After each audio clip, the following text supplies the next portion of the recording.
Salut les amis golfeurs. Alors, il fait pas toujours soleil, hein, c'est clair au golf. C'est formidable ce sport, on joue dans toute saison, toutes conditions. Aujourd'hui il pleut un peu et comme souvent en hiver, eh bien, il y a du terrain un peu gras ici à nos pieds. Alors, comment bien se sortir de ces situations, de ces lies un peu délicats?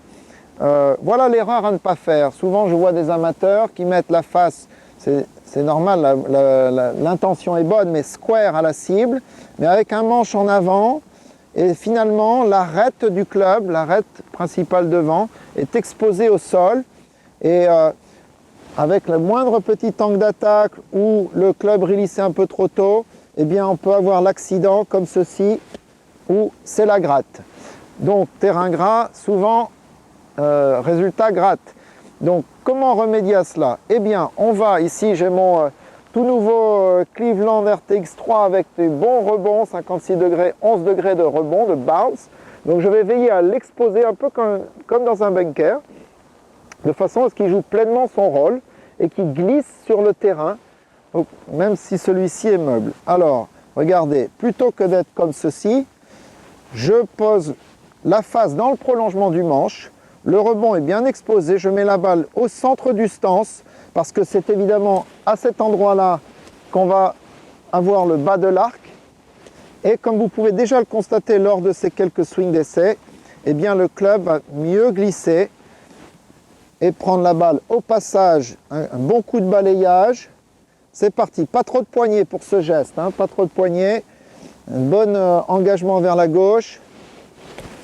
Voilà, ça a bien glissé, la balle est bien prise, un petit peu forte, mais qu'importe, la technique est bonne et c'était agréable. Donc dans ce sens, je le refais, tac, voilà, un peu moins fort. Ok. Parfois, ceci étant dit, on a de l'herbe, du rough fourni, mais encore une fois humide. Donc celui-ci va être plus résistant dans ces cas-là.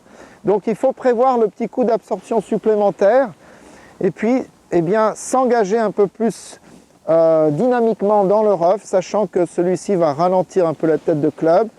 Là notamment, je suis légèrement monté, donc je mets mes épaules dans le sens de la pente. Pas beaucoup de poignées là nécessaire non plus. Juste bien exposer toujours le socle qui va bien glisser à travers le rough. Et un bel engagement voilà, vers le trou. Allez cocotte, bien, je prends. Parfois aussi, entre quelques touffes de rough, vous trouvez entre deux sur des endroits un peu boueux comme celui-ci. Alors c'est vrai que là, il faut être ô combien précis dans ses mains et dans sa structure, dans son geste, mais il y a une petite astuce aussi qui fait que on peut utiliser le club hybride qui lui aussi a un socle généreux, plat, qui va de ce fait bien sûr bien glisser et puis qui va contacter finalement la balle plus sur sa partie droite plutôt qu'en dessous. Donc bien sûr c'est un coup roulé, on joue avec l'avant-green, mais bien plus sécure que le sandwich ou tout autre club dans cette situation-là. La balle légèrement à gauche du centre, je mets mes épaules dans le sens de la pente. Je peux prendre, regardez, instinctivement, j'ai pris le grip de putting. Vous pouvez prendre grip chipping, bien sûr, mais on peut aussi s'organiser avec le grip de putting et faire le mouvement de balancier comme avec un putter. Bien traversé, et voilà, et ça roule, ça glisse assez facilement vers le trou. Voilà, pensez-y à ce club magique qu'est l'hybride et de toute façon les quelques repères techniques vraiment pour réussir à faire glisser le club sur ce sol, un peu boueux certes, mais la balle correspondant en plein milieu de l'arc.